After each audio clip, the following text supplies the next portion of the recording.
stand at the base of the Great Pyramid and look up. It doesn't look like a building. It looks like a decision, something the Earth agreed to. 2.5 million blocks of stone, some of them heavier than a car, some heavier than a truck, stacked into a mountain with edges so straight they seem drawn rather than built. It rose more than 4,500 years ago. And for over 3,000 years after that, nothing taller was ever made by human hands. Think about that. Not the tallest of its era. The tallest thing on Earth, for 3,000 years. Now stand there, tilt your head back, and feel the thought arrive. The same thought that has come to almost everyone who has ever stood in that spot. There is no way people did this. That feeling, that small, honest, overwhelmed feeling, is where tonight's story begins. Because millions of people have felt it, and some of them followed it somewhere extraordinary. They decided we had help. From somewhere else. Let's take the idea seriously, and hear it at its strongest, because to understand why it spreads, you have to feel its pull. It has a starting point. In 1968, a Swiss writer named Erich von Däniken published a book arguing that extraterrestrials visited the ancient world and gave humanity technological help, including, he claimed, with the pyramids. The book was a phenomenon, and it never stopped. The television series it inspired has now run for more than 270 episodes. In 2020, the richest man on Earth casually posted that aliens built the pyramids. Obviously, not a fringe belief, a global one. And their arguments, laid out quickly, land hard. The stones, 2.5 million of them, blocks weighing 2 tons, and inside, granite slabs as heavy as 50, quarried hundreds of miles away. No wheels worth the name. No iron tools. No pulleys. So how? The precision. The pyramid's sides are aligned to true north with an accuracy that would embarrass a modern surveyor. The stars. The 3 pyramids of Giza, they say, mirror the 3 stars of Orion's belt. And the timeline. 20 years, by the ancient accounts. Do the arithmetic, they say, and you'd need to place a block every few minutes, day and night, for 2 decades, without stopping.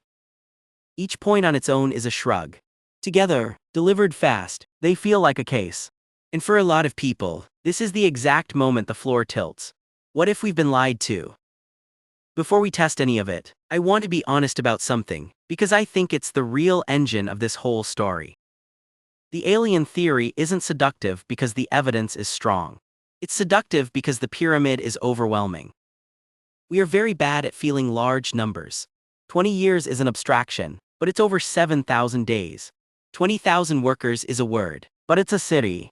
Standing at the base of that thing, your intuition simply cannot hold what 20,000 determined people, working every day for 2 decades, with an entire kingdom's wealth behind them, can actually accomplish. So the mind reaches for a shortcut, and someone else did it is the softest shortcut there is. Which brings us to the question that quietly decides everything. The believers say the how is a void, and into a void, anything can be poured. So let's go look. Is it really a void? Because in 2013, in a cave beside the Red Sea, somebody found the answer. And it had been sitting there, in the dark, for 4,500 years. A French archaeological team was working at a place called Wadi al-Jarf, an ancient harbor on the Egyptian coast, far from Giza. They were digging out man-made caves, the kind the Egyptians used to store dismantled boats. Inside, sealed in the dark, they found rolls of papyrus. Papyrus does not survive. It's dried plant fiber. It rots, it burns, it crumbles. For it to last 4,000 years, the conditions have to be almost impossibly perfect. And here, inside sealed limestone, they had been. The team unrolled them. And the writing was dated to the 26th year of the reign of a pharaoh named Khufu. Khufu, the man for whom the Great Pyramid was built. These are now recognized as the oldest inscribed papyri ever found anywhere on Earth. But that isn't what makes them extraordinary. What makes them extraordinary is what's written on them. Because it isn't a prayer. It isn't a royal boast, or a myth, or a sacred text. It's a work diary. His name was Murr. He was not a king. He was not a priest. He was a middle manager, an inspector, in charge of a crew of about 40 boatmen. And for reasons we will never know, In the last years of Khufu's reign, Murr kept a log of his working days, where his men went, what they carried, how long it took. And here is what he was carrying. Limestone, fine white limestone, quarried at Tura, on the other side of the Nile, the exact stone used for the smooth outer casing of the Great Pyramid. His crew loaded it onto boats, sailed it down the river, and delivered it to a place Murr names in the diary. He calls it Akhet Khufu. The Horizon of Khufu. That was the pyramid's actual name. Not the Great Pyramids, that's ours. Its builders called it the Horizon of Khufu, and here is a boatman writing it down, in the ordinary handwriting of a man doing his job. The details are almost unbearably human. His crew ran a rotation, alternating between two quarries every 10 days, so the stonecutters upstream had time to cut and stack the next load. 2 or 3 round trips per cycle. Perhaps 30 blocks each time, a few tons apiece. And he records delivering that stone to a great artificial basin beside the plateau. A harbor, dug by hand, fed by canals, so the boats could come to the pyramid instead of the pyramid coming to the boats. Archaeologists had suspected such a harbor existed. Murr's diary put it on the map. And he mentions his boss. He reports to a nobleman named Ankhaf, a man we already knew about. Khufu's own half-brother. Which means we now have, in writing, the name of the man overseeing construction. The project manager of the Great Pyramid. Stop and let this land. The entire alien theory rests on a single claim. That the Egyptians could not have moved those stones, and left us no explanation of how they did. And we are holding the delivery schedule. Written by the man who moved them. Naming the quarry, the route, the harbor, the boss, and the building itself. One of the greatest archaeologists working today said this discovery is the closest he will ever come to time travel. It is not a myth or a theory. It is 4,500-year-old paperwork. And Murr is not alone. Around the plateau, archaeologists have excavated the workers' own town. Their bakeries, their breweries, the bones of the cattle they ate, the beds they slept in. They have found the workers' cemetery. And the bodies in it show something the theory never predicted. Broken bones, healed. These people were treated, cared for, buried with honor, in the shadow of the thing they built. Not slaves, not aliens. Crews, with names and grave markers, who were proud enough of the work that they wanted to be buried beside it. So let me step out from behind the narration and tell you what I think, because I don't believe in hiding behind just asking questions. I think the ancient alien theory is wrong. And I think it collapses for 3 reasons. 1. It requires the evidence to be missing, and the evidence is not missing. It is abundant. We have the quarries, with the tool marks and half-cut blocks still lying in them. We have the ramps. We have the town where the workers lived, and the graves where they were buried.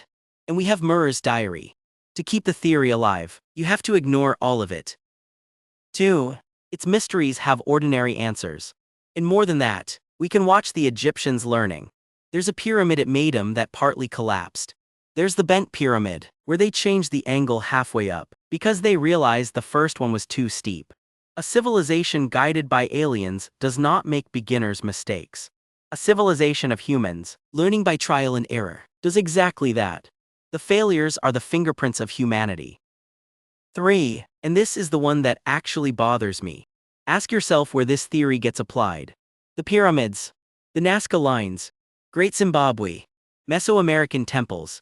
It is almost never Notre Dame, or the Parthenon. Archaeologists have made this point for years, and it is uncomfortable and it is correct. The assumption that these particular ancestors couldn't have done it themselves is not a neutral scientific position. It is an old prejudice wearing a spacesuit. Nobody ever asks who helped the Europeans.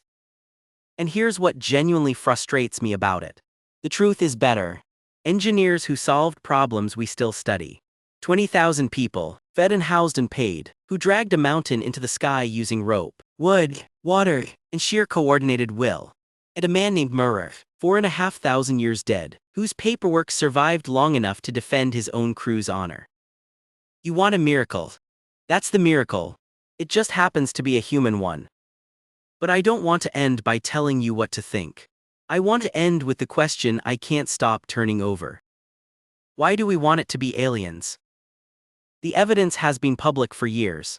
the diary, the town, the graves, the failed pyramids. And still, every year, the theory grows. Something in us prefers it. So what is that something?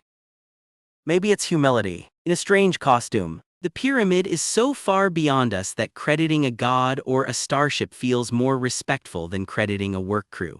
Maybe it's loneliness. We want the sky to have visited us once, so we can believe it's still listening. Or maybe it's the quietest possibility of all, that we find it easier to believe in visitors from another galaxy than to believe in what ordinary human beings, given enough time and enough reason, are actually capable of. That's the part I keep coming back to. The alien theory looks like a story about the past. I think it's a story about how little we trust ourselves.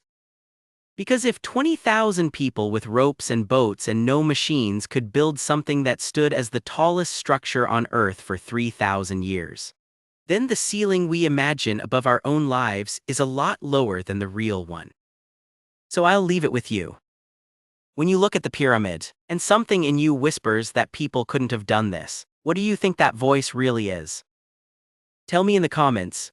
I read them, and the honest ones stay with me. And if you like taking a strange idea seriously, following it all the way down, and then coming back to solid ground, subscribe. There's more where this came from.